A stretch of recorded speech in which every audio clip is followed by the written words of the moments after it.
तो हेलो मेरे प्यारे बच्चों, क्या हाल चाल। उम्मीद है आप लोग अच्छे होंगे। आज की इस वीडियो में हम बात करेंगे केमिस्ट्री के जितने भी क्या होता है जब वाले नेम रिएक्शंस हैं, वो ऐसे रिएक्शंस जो आए हुए हैं या आने की ज्यादातर चांसेस हैं, वही हम रिएक्शंस यहाँ पे कराएंगे। यानी कि 14 आपको ऐसे रिएक्शंस कराएंगे जो क्या होता है जब करके आपको क्वेश्चंस आता है, वहां पे पूछा जाता है।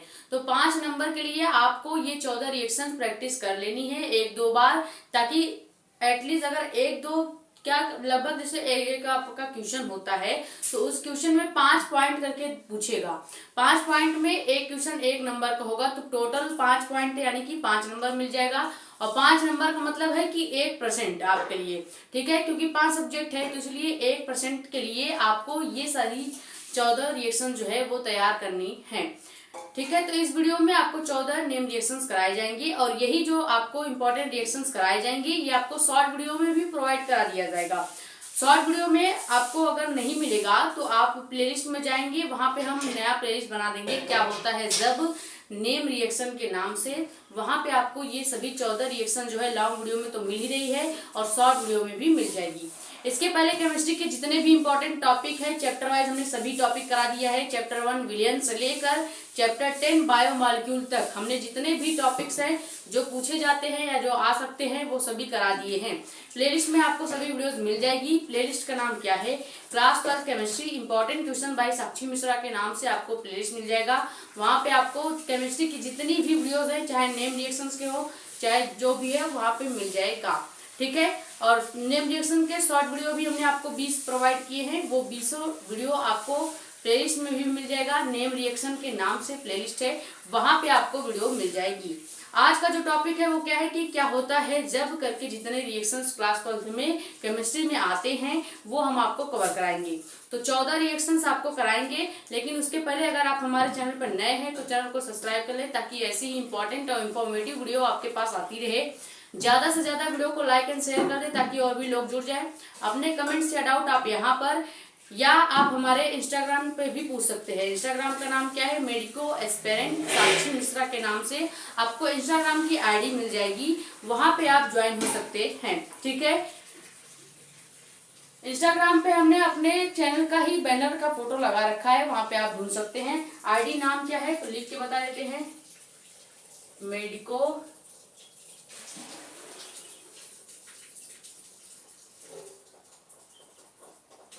एस्पेरेंट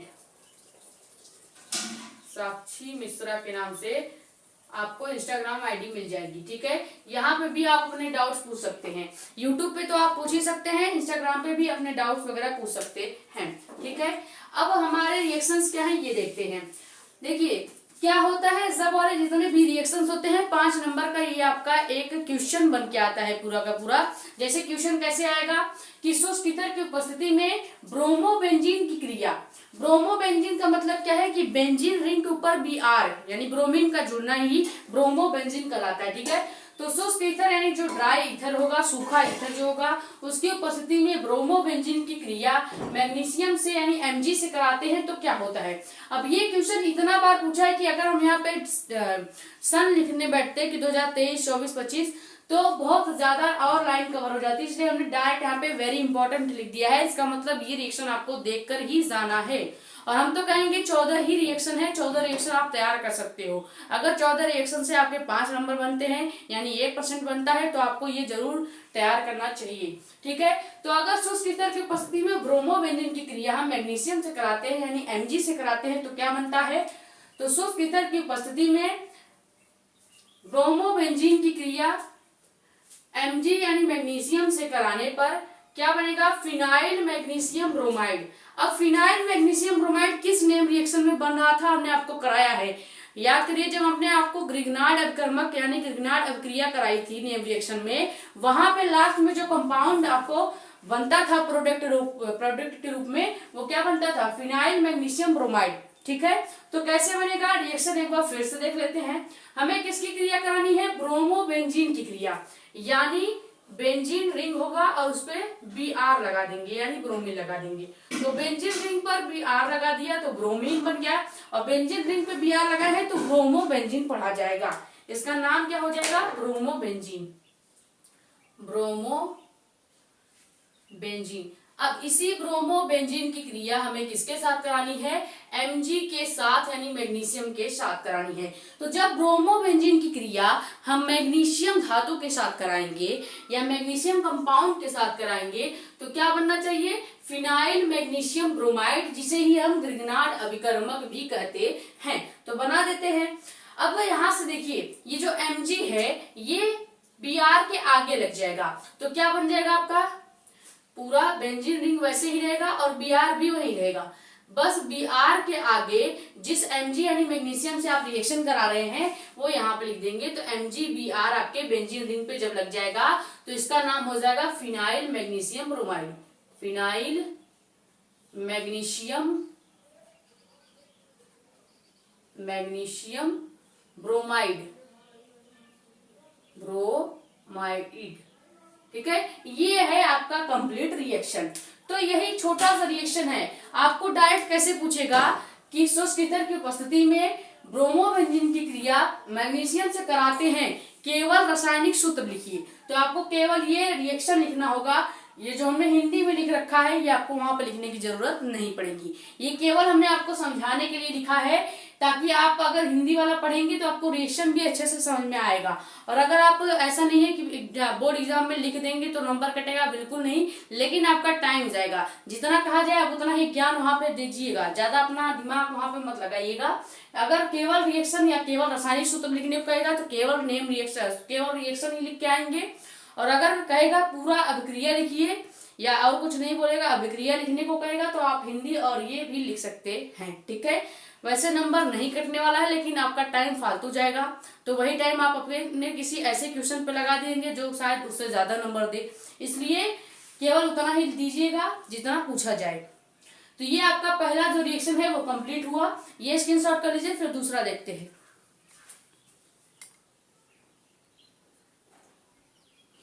वहां पे जहां पे बल्ब चमक रहा है वहां पे की क्रिया लिखा हुआ है। ठीक है,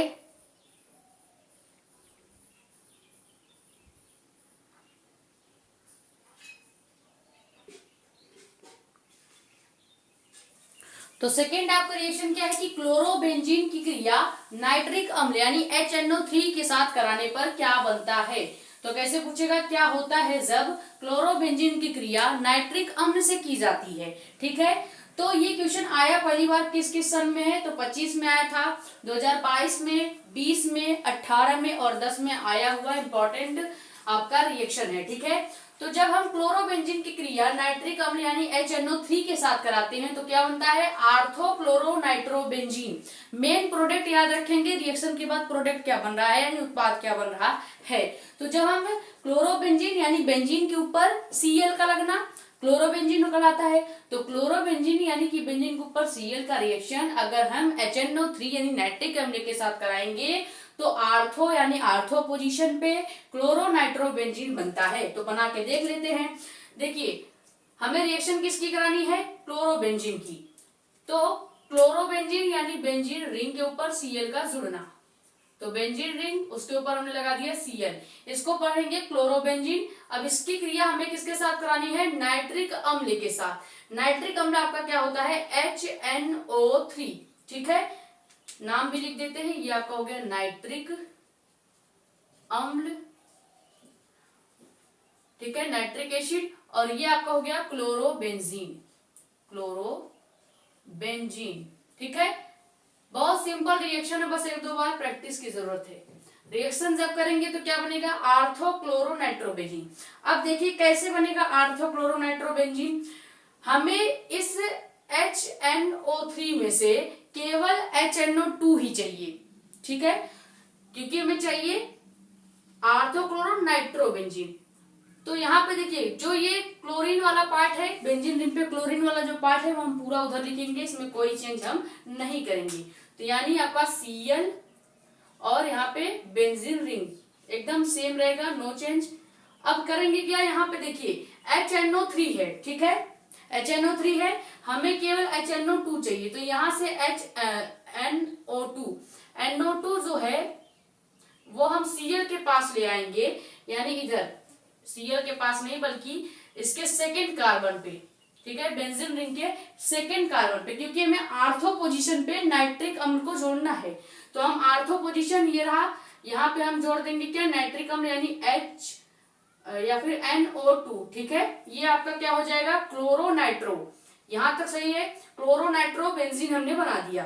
अब लास्ट में आपका क्या बचेगा, वाटर मॉलिक्यूल। कैसे, यहाँ पे H और O बच रहा है, तो लास्ट में आपका क्या हो जाएगा, प्लस में H2O बन जाएगा, यानी कि वाटर मॉलिक्यूल जो है वो बाहर निकल जाएगा और ये आपका पूरा जो कंपाउंड बनेगा ये क्या बनेगा, आर्थो क्लोरोनाइट्रोबेंजीन।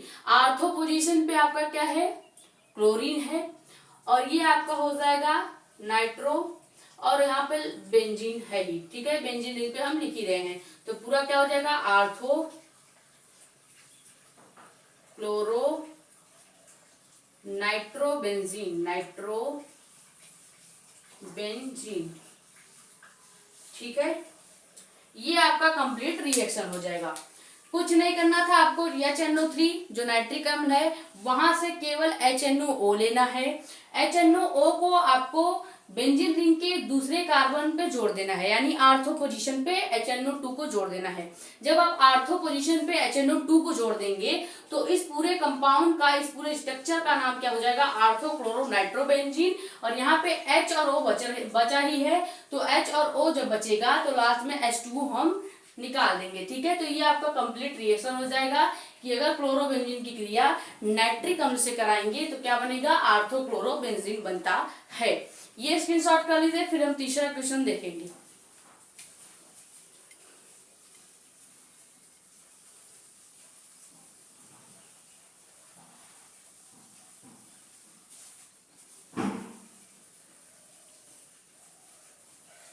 तो तीसरा आपका रिएक्शन क्या है, क्लोरोबेंजीन की क्रिया सल्फ्यूनिक अम्ल से कराने पर। अब यह हमने देखा है कि नाइट्रिक अम्ल से हमने क्लोरोबेंजीन की क्रिया कराई, सेम वही रिएक्शन है, चेंज कहाँ पे करना है आपको बताते हैं। देखिए, क्लोरोबेंजीन की क्रिया हमको सल्फ्यूनिक अम्ल से करानी है, यानी कि H2SO4 से करानी है। सल्फ्यूरिक अम्ल का मतलब है H2SO4, ठीक है। तो जहां पे हमने नाइट्रिक अम्ल लिखा था वहां पे हम H2SO4 लिख देंगे। क्या लिखेंगे, H2SO4। बाकी आपका सेम रहेगा क्योंकि हमको क्लोरोबेंजीन की क्रिया करानी है, ठीक है। तो क्लोरोबेंजीन हो गया, ये अभी हमने बताया। क्लोरोबेंजीन की क्रिया अगर हम सल्फ्यूरिक अम्ल यानी कि H2SO4 के साथ कराएं, जो कि आपका क्या हो जाएगा, सल्फ्यूरिक अम्ल हो जाएगा। ये आपका क्या है, सल्फ्यूरिक अम्ल, ठीक है, सल्फ्यूरिक अम्ल हो गया। अब चेंज कहाँ पे करना है, अब यहाँ पे हमने सल्फ्यूरिक अम्ल यानी कि H2SO4 लिया है। अब रिएक्शन करेंगे तो जहां पे नाइट्रिक अम्ल यानी NO2 जुड़ा है वहां पे अब जुड़ जाएगा आपका क्या, SO3H जुड़ जाएगा। देखिए यहाँ पे 2 H है, H2 है, और SO जो है आपका 4 बार है, यानी SO4, ठीक है। तो हमें केवल एक हाइड्रोजन चाहिए, क्योंकि हमें लास्ट में वाटर मॉलिक्यूल भी निकालना है, क्योंकि रिएक्शन सेम है, बस चेंज कहाँ करना है, नाइट्रिक अम्ल के जगह सल्फ्यूरिक अम्ल को जोड़ना है। बाकी आपका क्लोरोबेंजीन जो बन रहा था, आर्थो क्लोरो नाइट्रोबेंजीन बन रहा था, यहाँ पे क्या बन जाएगा, आर्थो क्लोरो सल्फ्यूरिक अम्ल या सल्फ्यूनिक अम्ल, ठीक है। क्यों, क्योंकि पोजीशन तो सेम है, लेकिन जहां पे आर्थो या कह सकते हैं आर्थो पोजीशन पे नाइट्रिक अम्ल जुड़ रहा था वहां पे सल्फ्यूरिक अम्ल जुड़ेगा, इसलिए रिएक्शन प्रॉपर सेम है, केवल हमें एक H को यहाँ पे लाना है, ठीक है। तो यहाँ पे हम क्या कर देंगे, जहां पे आपका Cl वाला पूरा पोजीशन सेम ही रहेगा, आर्थो पोजीशन पे हम क्या करेंगे, यहाँ से SO3, क्योंकि हमें 3 ही O चाहिए, लास्ट में एक O और 2 हाइड्रोजन हमें वहां पीछे चाहिए, ठीक है। तो यहाँ पे SO3H यहाँ पे आ जाएगा, यानी यहाँ से हमने क्या क्या लिया है बाहर, यहाँ पे हमने SO3 और एक H बाहर लिया है, जो कि हमने सेकेंड कार्बन पे जोड़ दिया है। अब बचा क्या है, यहाँ पे एक हाइड्रोजन एक ऑक्सीजन बचा है, यानी कि यहाँ पे देखेंगे तो 2 हाइड्रोजन और ऑक्सीजन यानी कि वाटर मॉलिक्यूल है जो वो बाहर निकल जाएगा। ये आपका कंप्लीट रिएक्शन हो गया।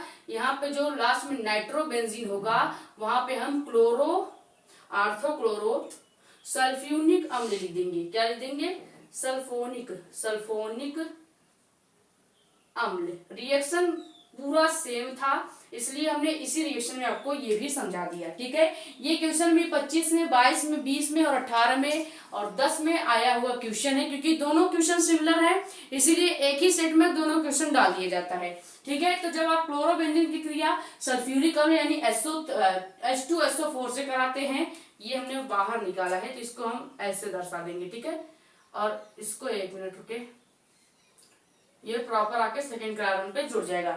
तो जब हम क्लोरोबेंजीन की क्रिया सल्फ्यूरिक अम्ल यानी H2SO4 से कराएंगे तो ऑर्थो क्लोरो सल्फ्यूरिक अम्ल और वाटर मॉलिक्यूल बाहर निकल जाता है। ठीक है, ये प्रॉपर हो गया आपका रिएक्शन कंप्लीट।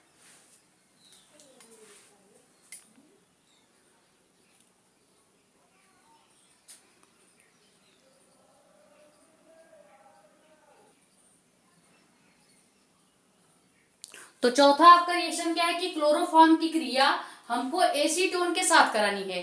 तो कैसे पूछेगा, क्या होता है जब क्लोरोफॉर्म की क्रिया एसीटोन के साथ कराते हैं। तो अगर हम क्लोरोफॉर्म की क्रिया एसीटोन के साथ कराएंगे तो हमें क्लोरीटोन मिलता है। क्लोरीटोन जो है ये एक औषधि यानी मेडिसिन होता है, तो मेडिसिन के रूप में इसका यूज किया जाता है। ठीक है, तो ये आया कब है क्वेश्चन, तो 24 में, 20 में, 17 में, 16 में, यानी इतने सालों में पूछा गया है। और भी कई सालों में पूछा गया है, वो हमने नहीं लिखा है, इसलिए हमने डायरेक्ट वेरी इंपॉर्टेंट लिख दिया है। ठीक है, तो ये रिएक्शन आपको देख लेना है। क्लोरोफॉर्म की क्रिया अगर हम एसीटोन के साथ करते हैं या एसीटोन के साथ करने पर क्या बनता है, क्लोरीटोन बनता है। और जिसका प्रयोग क्लोरीटोन क्या है आपका, एक मेडिसिन है, तो जिसका प्रयोग एक औषधि के रूप में किया जाता है। ये आपको हिंदी वहां पे लिखने की जरूरत नहीं होगी, क्योंकि डायरेक्ट रिएक्शन वहां पे लिखने पड़ते हैं। तो रिएक्शन देख लेते हैं। हमको एसीटोन की क्रिया करानी है किसके साथ, क्लोरोफॉर्म के साथ। अब एसीटोन का सूत्र क्या होता है, COCH3 और CH3 होता है। ठीक है, ये आपका एसीटोन होता है। अब इसी को लिखने का अलग तरीका भी है। मान लीजिए हम इसी को दूसरे तरीके से लिखें तो क्या लिखेंगे, इसी को हम अगर दूसरे तरीके से लिखें तो लिख सकते हैं C+O और CH3 और CH3। ठीक है, ये नए तरीके से अगर हम लिखें, क्योंकि देखिए एक ही केमिकल स्ट्रक्चर को आप कई प्रकार से लिख सकते हैं, तो ये एसीटोन का ही फॉर्मूला है। ठीक है, अब हमें इसी एसीटोन का रिएक्शन किसके साथ कराना है, एसीटोन का रिएक्शन हमको कराना है किसके साथ, क्लोरोफॉर्म के साथ। अब क्लोरोफॉर्म का सूत्र क्या होता है, हमने आपको जब क्लोरोफॉर्म पढ़ाया था तभी बताया था, कई सारे रिएक्शंस करे थे उसमें भी बताए थे। क्लोरोफॉर्म का रिएक्शन केमिकल फॉर्मूला होता है CHCl3। ठीक है, ये आपका क्लोरोफॉर्म होता है, इसका नाम क्या है, क्लोरोफॉर्म। अब अगर हम एसीटोन की क्रिया क्लोरोफॉर्म से करा दें तो क्लोरीटोन बनना चाहिए, तो करा के देखते हैं। देखिए कैसे बनेगा, हमें ये पूरा एसीटोन वाला जो ग्रुप है वो पूरा लिखना है यहां तक। ठीक है, ये पूरा एसीटोन का जो इतना पार्ट है ये हम पूरा लिखेंगे, यानी CH3 इतना आप सेम रखेंगे। अभी हमने 2 बॉन्ड कंप्लीट किया है, 2 बॉन्ड खाली है, तो क्या करेंगे, एक बॉन्ड में यहाँ पे जो ये O बच रहा है ये O ले लेंगे, और यहाँ से क्लोरोफॉर्म का जो एक H है ये हम इस O के पास ले आएंगे, तो ये कंप्लीट हो जाएगा, आपका OH हो गया। बचा क्या है, CCl3, लास्ट में क्या बचा है, CCl3 बच जाएगा, तो वही हम लिख देंगे। ये आपका कंप्लीट क्या बन जाएगा, क्लोरीटोन। ठीक है, ये आपका बन गया क्या, क्लोरीटोन। अब यहाँ पे OH जो जुड़ा है, देखिए O कभी भी सिंगल नहीं रहता, O के साथ हमेशा एक H कंपाउंड जुड़ा होता है, इसीलिए हमने क्या किया, इस क्लोरोफॉर्म में जो CHCl3 था तो यहाँ से एक H है, H को हम O के पास ले जाएंगे तो ये अपना बॉन्ड कंप्लीट कर लेगा, और लास्ट में आपका CCl3 जो बचेगा वो हम यहाँ पे लिख देंगे। तो ये कंप्लीट आपका रिएक्शन हो जाएगा जो कि हमें बनाना था क्लोरीटोन। ठीक है, तो एसीटोन का रिएक्शन क्लोरोफॉर्म से कराने पर क्लोरीटोन बनता है।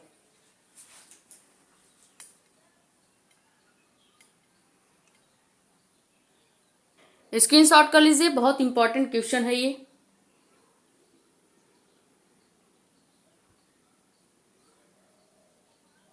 तो अगला आपका रिएक्शन क्या है कि क्या होता है जब शुष्क ईथर की उपस्थिति में मेथिल क्लोराइड की क्रिया सोडियम से कराई जाए। मेथिल क्लोराइड यानी CH3Cl, ठीक है। अगर हम CH3Cl की क्रिया किससे करा दे, सोडियम यानी 2Na से करा दे, तो क्या बनेगा, तो शुष्क ईथर की उपस्थिति में मेथिल क्लोराइड की क्रिया सोडियम से कराने पर एथेन बनता है।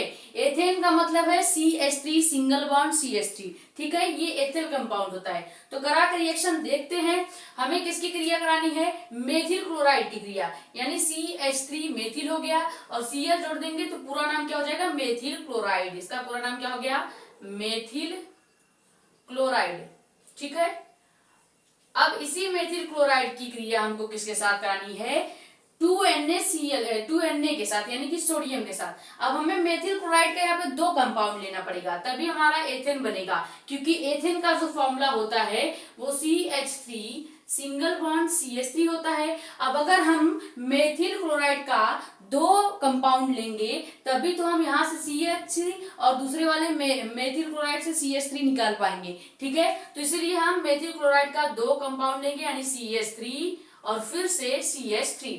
तो एक यहाँ पे CH3Cl हो गया, एक यहाँ पे CH3Cl हो गया, यानी दो मेथिल कंपाउंड का क्रिया हमें किसके साथ करानी है, सोडियम धातु के साथ, यानी 2Na के साथ करा देनी है, ठीक है। ये आपका क्या हो गया, सोडियम।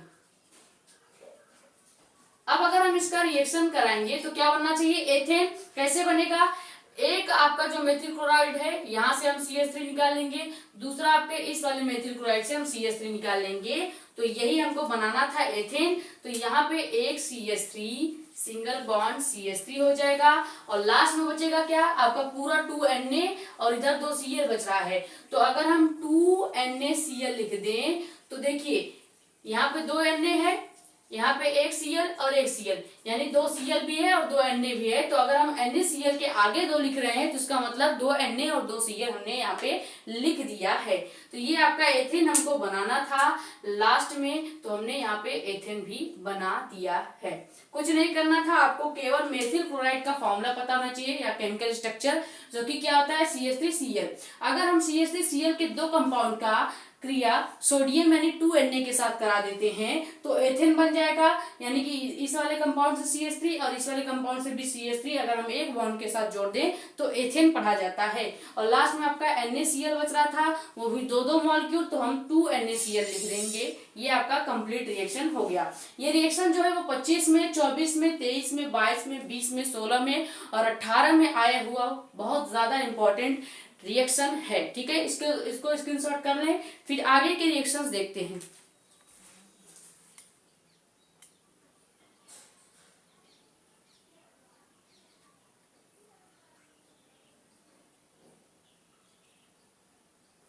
तो छठवां आपका रिएक्शन क्या है कि क्या होता है जब एथिल एल्कोहल की क्रिया यानी C2H5OH यानी एथिल एल्कोहल की क्रिया अगर हम फास्फोरस पेंटाक्लोराइड यानी PCl5, ठीक है, PCl5 के साथ कराते हैं तो क्या बनता है। ये क्वेश्चन बहुत इंपॉर्टेंट है, कई सालों में पूछा गया है, इसलिए हम यहाँ पे सन नहीं डायरेक्ट वेरी इंपॉर्टेंट लिख दिए हैं, ठीक है। अब देखिए एथिल एल्कोहल की क्रिया अगर हम फास्फोरस पेंटाक्लोराइड यानी PCl5 के साथ कराते हैं तो क्या बनता है, एथिल क्लोराइड यानी C2H5Cl बनना चाहिए। तो करा के देख लेते हैं। एथिल एल्कोहल की क्रिया करानी है, एथिल का फॉर्मूला क्या होता है C2H5। अब अगर हम इसके साथ OH जोड़ देंगे तो उसका पूरा नाम क्या हो जाएगा, एथिल एल्कोहल। अब इसकी क्रिया हमें किसके साथ करानी है, PCl5 के साथ, यानी फास्फोरस पेंटाक्लोराइड के साथ। तो ये तो हो गया आपका क्या, फास्फोरस पेंटाक्लोराइड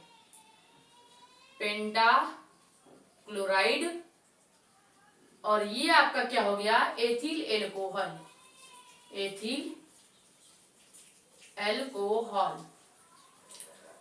ठीक है। तो अगर हम इसका रिएक्शन कराएंगे तो क्या बनना चाहिए, एथिल क्लोराइड। तो कैसे बनेगा, यहां से पूरा एथिल ग्रुप यानी कि पॉजिटिव वाला जो है, देखिए ये पॉजिटिव है ये निगेटिव है और यहाँ पे जो पॉजिटिव है और Cl माइनस है, ठीक है। तो यहाँ पे पॉजिटिव वाला हमेशा किससे जुड़ता है, निगेटिव से, यानी C2H5 जो है वो Cl से जुड़ेगा। तो क्या हो जाएगा, C2H5Cl हो जाएगा, जो कि हमें बनाना था एथिल क्लोराइड। तो यहाँ पे क्या बन जाएगा, एथिल क्लोराइड बन गया, एथिल क्लोराइड। लेकिन अभी ये रिएक्शन कंप्लीट नहीं हुआ है, लास्ट में जो चीजें बची हैं वो हम पीछे लिख देंगे।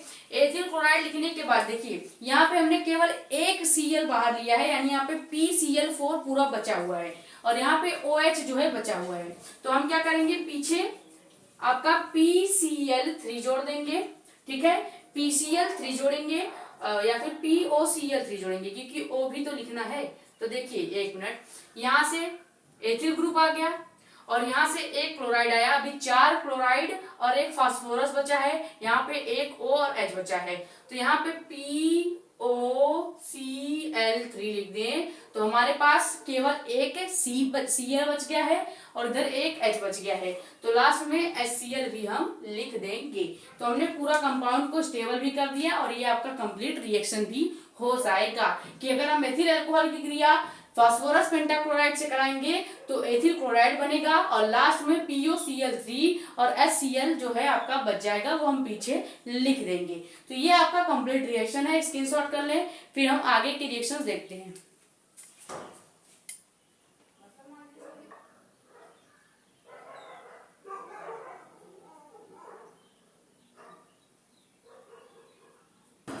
तो सातवां आपका रिएक्शन क्या है, क्या होता है जब फिनॉल को फास्फोरस पेंटाक्लोराइड के साथ गर्म करते हैं। अभी इसके पहले हमने जो छठवां रिएक्शन देखा था उसमें हमने एथिल अल्कोहल की क्रिया फास्फोरस पेंटाक्लोराइड से कराई थी। सेम वही रिएक्शन है, बस चेंज आपको क्या करना है, जहां पे एथिल अल्कोहल था यानी C2H5OH था, वहां पे आपको फिनॉल यानी बेंजीन रिंग के ऊपर OH ग्रुप लगाना है।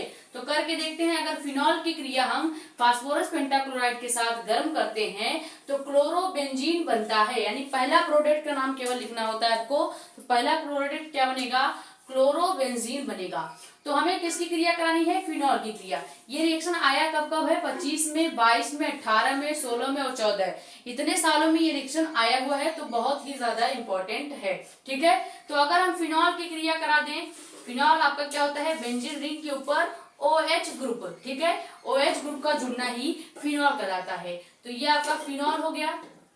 अब इस फिनॉल की क्रिया हमें किसके साथ करानी है, इस फिनॉल की क्रिया हमें फास्फोरस पेंटाक्लोराइड के साथ करानी है। तो ये आपका हो गया क्या, फिनॉल।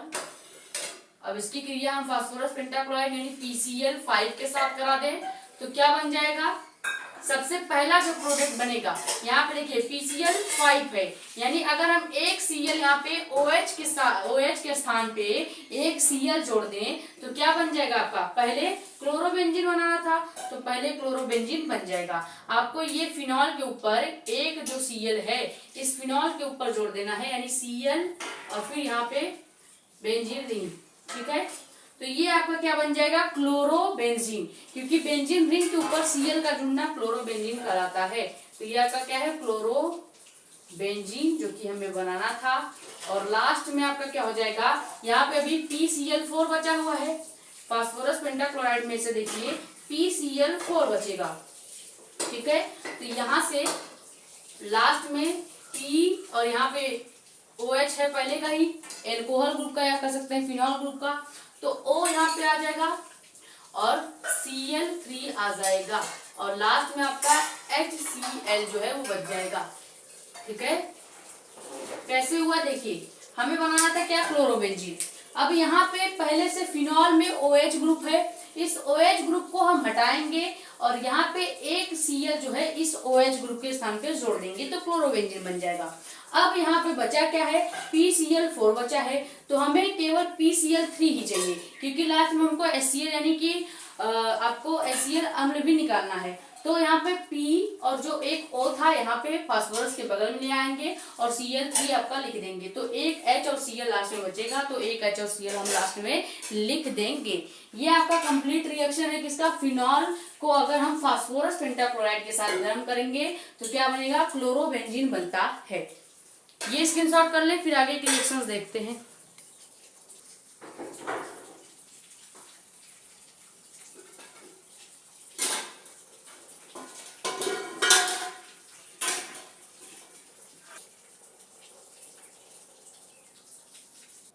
तो अगला आपका रिएक्शन क्या है कि क्या होता है जब फिनॉल की क्रिया हम सोडियम हाइड्रोक्साइड यानी NaOH के साथ करा दें। ठीक है, तो ये रिएक्शन पूछा कब कब गया है, 25 में, 23 में, 22 में, 18 में और 16 का आया हुआ क्वेश्चन है। ठीक है, तो फिनॉल की क्रिया अगर हम सोडियम हाइड्रोक्साइड यानी NaOH के साथ कराते हैं या उसके साथ करने पर क्या बनता है, सोडियम फिनॉक्साइड बनता है। सोडियम फिनॉक्साइड का मतलब क्या है, बेंजीन रिंग के ऊपर O और Na का जुड़ना। Na आपका सोडियम को डिनोट करेगा और O जो होगा ऑक्साइड को। ठीक है, तो फिनॉल के ऊपर O जुड़ता है। अगर हम फिनॉल के ऊपर खाली O जोड़ दें तो इसको हम फिनॉक्साइड पढ़ते हैं। क्या पढ़ते हैं, फिनॉक्साइड, फिनॉक्साइड। ठीक है, क्योंकि पहले से ये हो गया फिनॉल और O जोड़ देंगे तो फिनॉक्साइड। अगर हम यहीं पे Na भी जोड़ दें तो पूरा क्या हो जाएगा, सोडियम फिनॉक्साइड हो जाएगा। और यही हमको रिएक्शन से बनाना है। तो हम बना के देख लेते हैं। हमें किसकी क्रिया किसके साथ करानी है, फिनॉल की क्रिया करानी है सोडियम हाइड्रोक्साइड से। तो फिनॉल आपका क्या होता है, OH ग्रुप किसके साथ जुड़ता है, बेंजीन रिंग पे जुड़ता है। तो अगर हम OH ग्रुप को बेंजीन रिंग पे जोड़ देंगे तो ये आपका क्या हो जाएगा, ये आपका फिनॉल हो जाएगा। ठीक है, अब इसी फिनॉल की क्रिया हमें किसके साथ करानी है, इसी फिनॉल की क्रिया में सोडियम हाइड्रोक्साइड यानी NaOH जो आपका क्षार होता है इसी के साथ करानी है। सोडियम हाइड्रोक्साइड आपका क्षार भी होता है तो इसलिए क्षार भी लिख सकते हैं। तो रिएक्शन कराने पे क्या बनेगा, सोडियम फिनॉक्साइड। अभी हमने बताया कि अगर बेंजीन रिंग पे केवल ऑक्सीजन जुड़ जाएगा तो ये आपका फिनॉक्साइड हो जाएगा।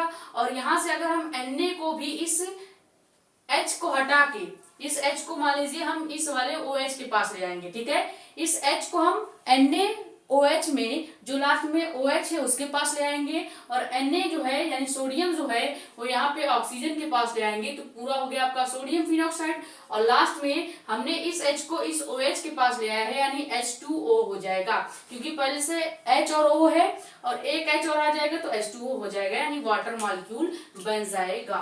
तो ये हो गया आपका वाटर मॉलिक्यूल और ये आपका क्या बन गया, सोडियम फिनॉक्साइड, सोडियम फिनॉक्साइड सो कि हमको बनाना था। ठीक है, तो बहुत ही सिंपल रिएक्शन है, कुछ नहीं करना था, केवल ऑक्सीजन जहाँ है ऑक्सीजन पास एक H भी है, H को हटाएंगे इस OH के पास ले आएंगे और Na को हम उस O के पास ले जाएंगे तो सोडियम फिनॉक्साइड बनेगा। यानी कि अगर हम फिनॉल की क्रिया सोडियम हाइड्रोक्साइड के साथ कराते हैं या उसके साथ गर्म करते हैं तो क्या बनता है, सोडियम फिनॉक्साइड और वाटर मॉलिक्यूल बनता है। ये स्क्रीनशॉट कर ले, फिर आगे के रिएक्शन देखते हैं।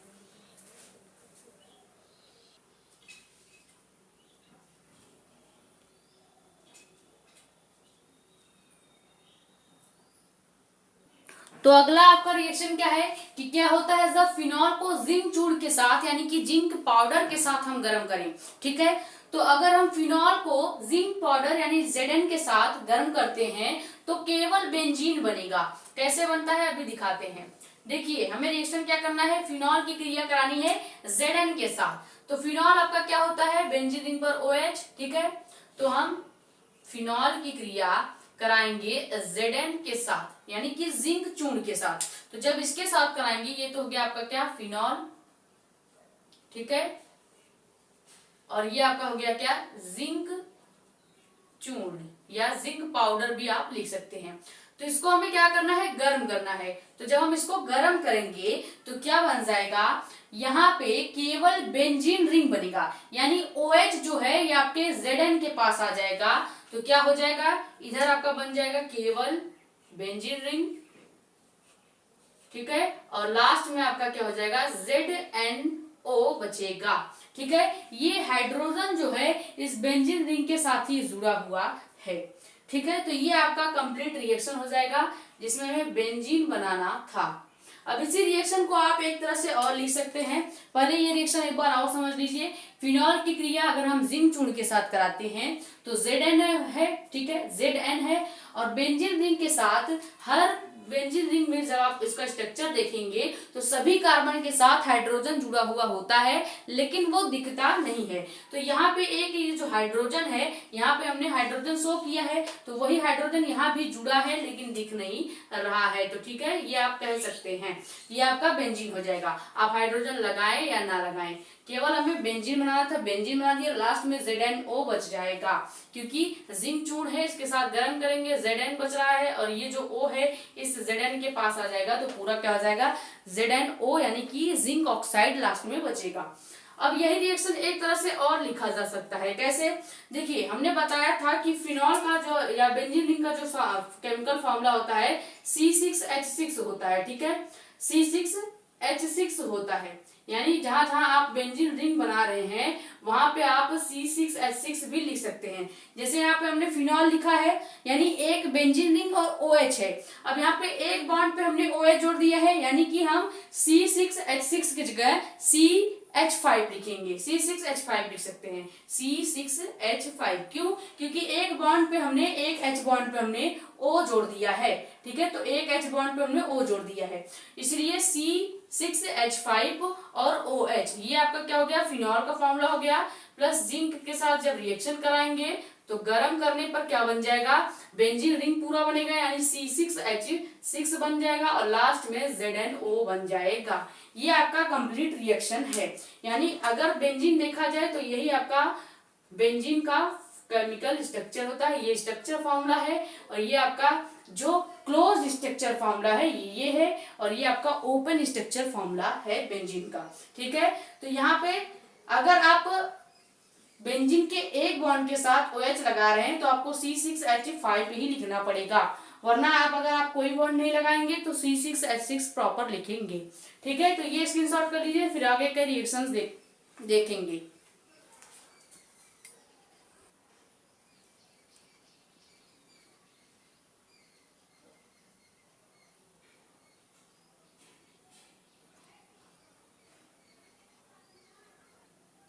तो अगला आपका रिएक्शन क्या है कि क्या होता है जब शांत सल्फ्यूरिक अम्ल यानी कि H2SO4 की उपस्थिति में बेंजोइक अम्ल यानी बेंजीन रिंग के ऊपर COOH का जुड़ना, ठीक है, बेंजोइक अम्ल की क्रिया हाइड्रोजोइक अम्ल यानी N3H के साथ कराते हैं।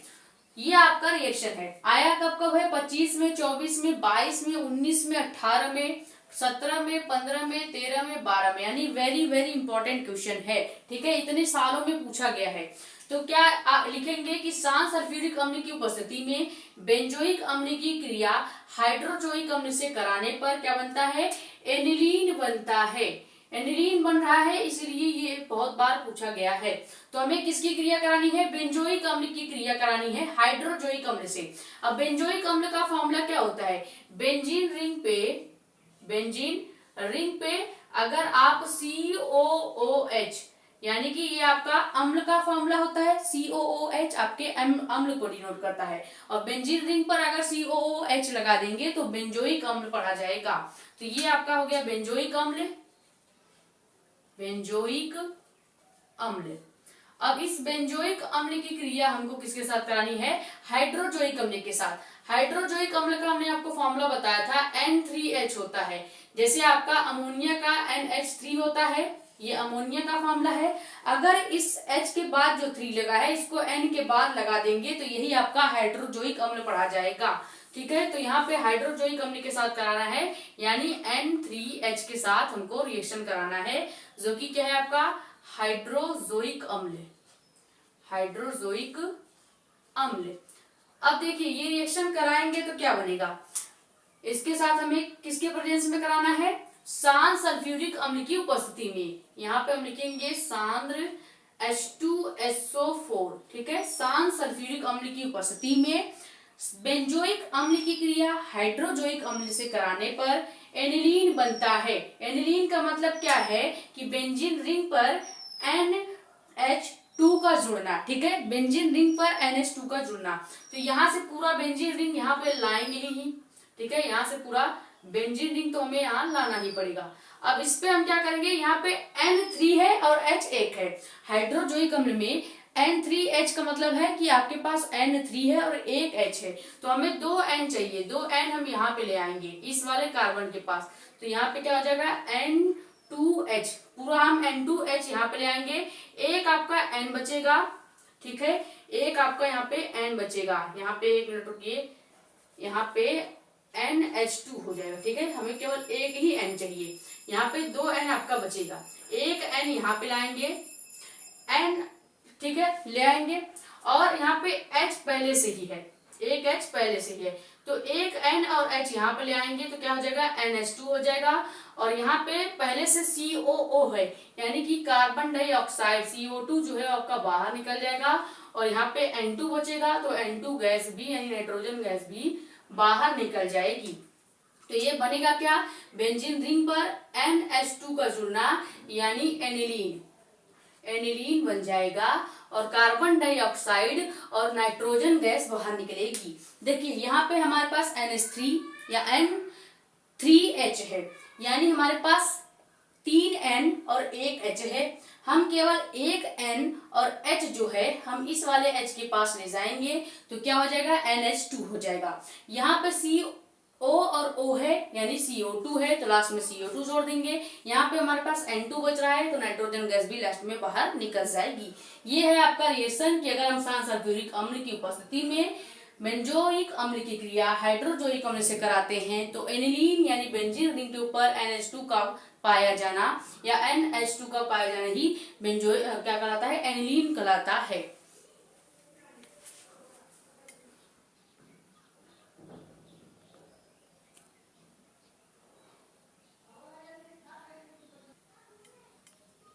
तो अगला आपका रिएक्शन क्या है कि क्या होता है जब एल्डिहाइड की अभिक्रिया हम टॉलिन अभिकर्मक से कराते हैं। अब टॉलिन अभिकर्मक से हमने कब कराया था, जब आपको टॉलिन अभिकर्मक या टॉलिन अभिक्रिया नेम रिएक्शन कराया था तब, ठीक है। तो ये वाला टॉलिन अभिक्रिया वाला नेम रिएक्शन है।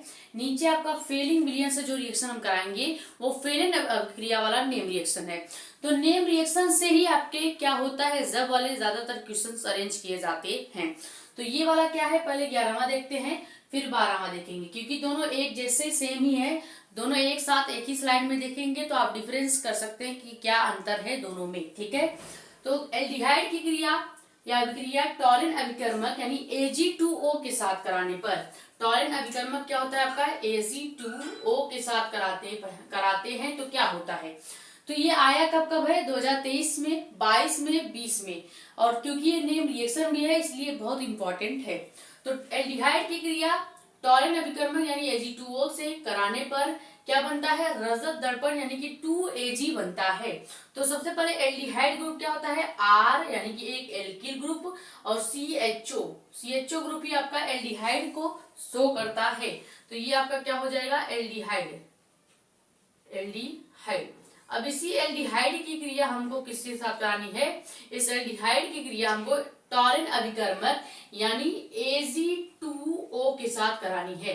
तो जब इसकी क्रिया हम Ag2O के साथ कराएंगे यानी कि टॉलिन अभिकर्मक के साथ कराएंगे, टॉलिन अभिकर्मक के साथ कराएंगे तो क्या बनेगा, रजत दर्पण बनना चाहिए। लेकिन उसके पहले यहाँ पे Ag2O का जो O है ये हम यहाँ पे CHO के पास ले आएंगे इस O को, तो क्या हो जाएगा, इधर RCOOH हो जाएगा, और लास्ट में ये जो Ag2 बचा है तो 2 आगे आ जाएगा फिर Ag हो जाएगा। ये आपका क्या हो जाएगा, रजत दर्पण जो हमको बनाना था।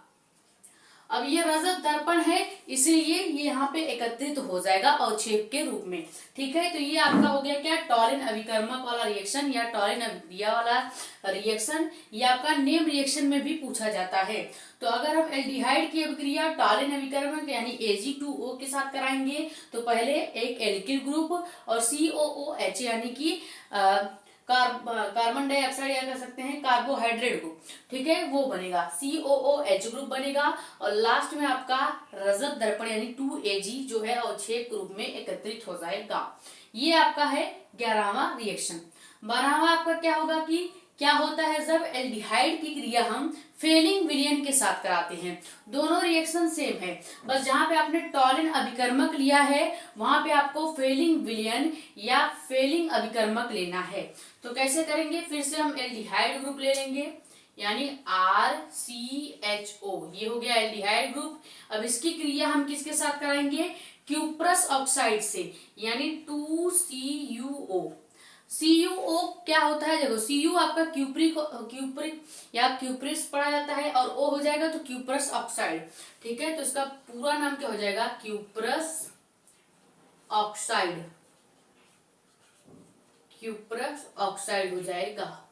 इसी को हम फेलिंग अभिकर्मक भी कहते हैं, फेलिंग अभिकर्मक। ठीक, चाहे क्यूप्रस ऑक्साइड कहिए चाहे फेलिंग अभिकर्मक कहिए। और ये आपका एल्डिहाइड ग्रुप है, एल्डिहाइड ग्रुप। अब अगर रिएक्शन करेंगे तो क्या बनेगा, देखिए ये आपका सेम है, दोनों में एल्डिहाइड है, टॉलिन अभिकर्मक में भी एल्डिहाइड होगा और फेलिंग अभिकर्मक या फेलिंग अभिक्रिया में भी एल्डिहाइड होगा। लेकिन टॉलिन अभिकर्मक में आपको टॉलिन अभिक्रिया में आपको टॉलिन अभिकर्मक यानी Ag2O लेना पड़ता है। फेलिंग अभिक्रिया में आपको फेलिंग अभिकर्मक यानी कि 2CuO क्यूप्रस ऑक्साइड लेना पड़ता है। तो जब रिएक्शन कराएंगे तो पहला जो आपका बनेगा, पहला आपका जो प्रोडक्ट बनेगा वो RCOOH ही बनेगा। लेकिन आखिरी आपका जहां यहाँ पे देखिए 2Ag बना है, यानी कि रजत दर्पण, और इधर क्या बनेगा, क्यूप्रस ऑक्साइड का लाल अवक्षेप बनता है। यानी एल्डिहाइड की क्रिया फेलिंग विलयन के साथ कराने पर क्यूप्रस ऑक्साइड का लाल अवक्षेप बनेगा। तो लास्ट में इधर क्या बन जाएगा, इस वाले में Cu2O बन जाएगा। ठीक है, और ये भी अवक्षेप के रूप में, ये लाल अवक्षेप के रूप में एकत्रित हो जाएगा। वो भी किसके लाल अवक्षेप के रूप में, तो क्यूप्रस ऑक्साइड की, क्यूप्रस ऑक्साइड की। तो ये दोनों रिएक्शन सेम ही है, बस यहाँ पे चेंज कहाँ होगा, जब टॉलिन अभिक्रिया का आप रिएक्शन करेंगे तो टॉलिन अभिकर्मक का यूज करेंगे तो रजत दर्पण बनेगा, और जब फेलिंग विलयन या फेलिंग अभिक्रिया का यूज करेंगे, अभिकर्मक का यूज करेंगे तो CuO यानी क्यूप्रस ऑक्साइड यूज कर रहे हैं, तो लास्ट में भी क्या बनेगा, क्यूप्रस ऑक्साइड का ही लाल अवक्षेप यानी Cu2O बनेगा। ठीक है, तो यहाँ पे सब सेम है, बस यहाँ पे Cu के बाद हम इस 2 को लगा देंगे। ये दोनों आप स्क्रीनशॉट कर लीजिए, फिर हम आगे के रिएक्शंस देखते हैं। ये वाला आपका 2023, 22, 20, 17 में आया हुआ बहुत इंपॉर्टेंट रिएक्शन है। तो दोनों एक साथ कंपैरिजन करके आप देख सकते हैं।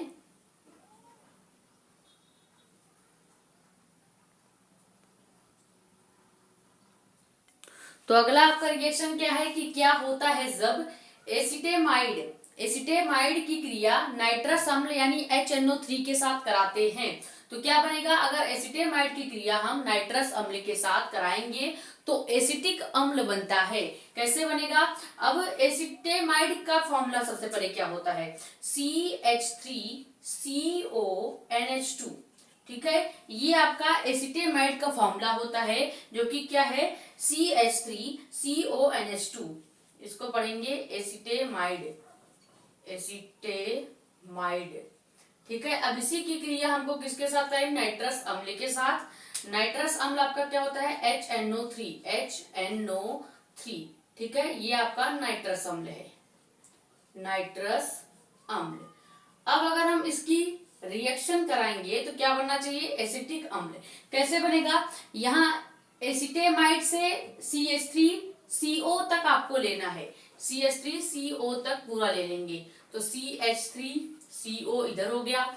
अब यहाँ पे बचा क्या है, NH2HNO3। ठीक है, तो हमें बनाना है क्या, एसिटिक अम्ल। तो एक O और H हम यहाँ से और ले लेंगे, यहाँ से मान लीजिए HN2 बचा है, HN2 बचा है, तो हम यहाँ से एक H लेंगे, यहाँ का एक O लेंगे। अब हमारे पास क्या बचा है, N और H, यहाँ पे NH बच जाएगा, यहाँ पे H बचा है, N बचा है, और कितना N बचा है, तो O आपका 2 बचा है। ठीक है, ये इतनी चीजें यहाँ पे बची हुई हैं। O3 है, यानी 3 आपके पास O है, HNO3 का मतलब है आपके पास 3 O है, एक H एक N है, ठीक है। तो हम यहाँ पे एक O और H ले लिए हैं, यहाँ से एक H ले लेंगे, यहाँ से एक O ले लेंगे, तो यहाँ पे केवल NH बच जाएगा और यहाँ पे भी N है। तो लास्ट में क्या हो जाएगा, 2 नाइट्रोजन गैस निकलेगी और H2O लास्ट में वाटर मॉलिक्यूल भी निकलेगा, ठीक है। तो यहाँ से देखें, एक ये नाइट्रोजन निकलेगा, एक ये नाइट्रोजन, एक हाइड्रोजन हमने यहाँ पे पहले ही जोड़ दिया है इसका, तो एक हाइड्रोजन केवल और बचा है, एक ऑक्सीजन हमने यहाँ जोड़ दिया है, ठीक। तो बचा क्या यहाँ पे, 2 ऑक्सीजन बच गया और एक हाइड्रोजन बच गया, यानी H2O बच गया, जो कि हम यहाँ पे जोड़ देंगे। और 2 नाइट्रोजन जो था हमने यहाँ नाइट्रोजन गैस के रूप में निकाल ही दिया है। तो ये आपका क्या बन गया, एसिटिक अम्ल, एसिटिक अम्ल, ठीक है। तो यहाँ से CH3CO पूरा ले लेंगे, यहाँ से हम ले लेंगे एक O और इससे एक H, बचा क्या, NH बच गया। NH आपका इधर है, इधर आपका NO3 पूरा बचा हुआ है, तो हम यहाँ से केवल N2 एक बार ले लेंगे और 2 O आपका बचा है, तो 2 O और यहाँ से एक H यानी H2O। ये आपका कंप्लीट रिएक्शन हो गया। अगर हम एसिटेमाइड की क्रिया नाइट्रस अम्ल से कराते हैं तो हमको एसिटिक अम्ल यानी CH3COOH बनता है या मिलता है। ये स्क्रीनशॉट कर लें। फिर आखिरी आपका रिएक्शन देखेंगे, 14वां रिएक्शन।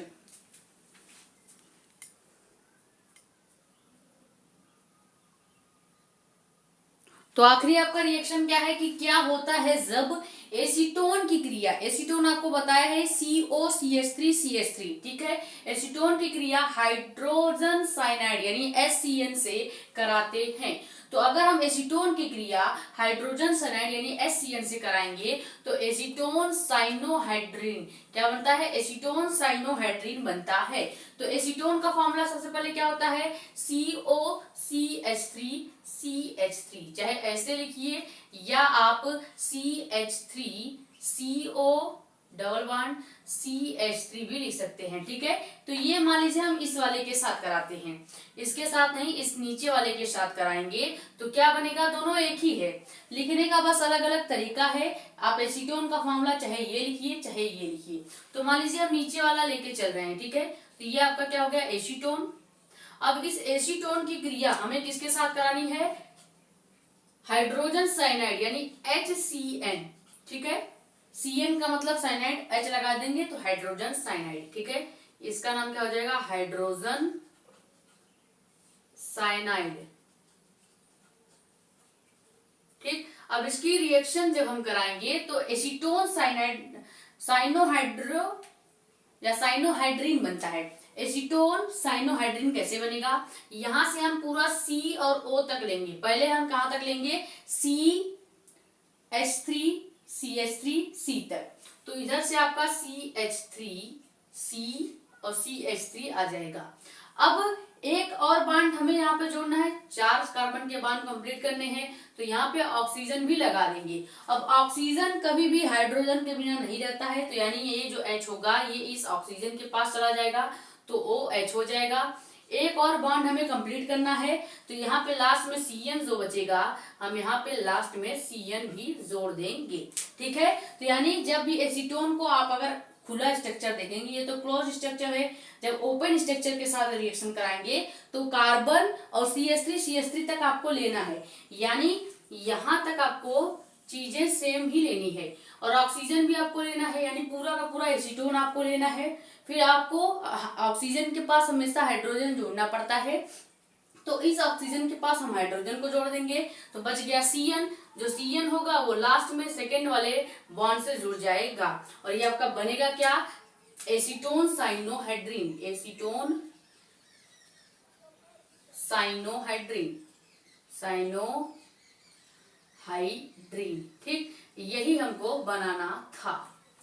तो आई होप ये वीडियो आपके लिए हेल्पफुल रही होगी। अगर वीडियो पसंद आई है तो वीडियो को ज्यादा से ज्यादा लाइक एंड शेयर करें ताकि और भी लोग जुड़ जाएं। अपने कमेंट्स या डाउट आप यहाँ पे या हमारा इंस्टाग्राम आईडी भी है मेडिको एस्पिरेंट साक्षी मिश्रा के नाम से, जिसपे चैनल का ही बैनर हमने लगाया हुआ है, वहां पे आप अपने डाउट्स पूछ सकते हैं। नए हैं तो चैनल को सब्सक्राइब कर लें ताकि और भी लोग जुड़ जाएं और अपने कमेंट्स और डाउट आप पूछ सकते हैं और इसको स्क्रीनशॉट कर लीजिए। मिलते हैं कल की वीडियो में। Thank you so much.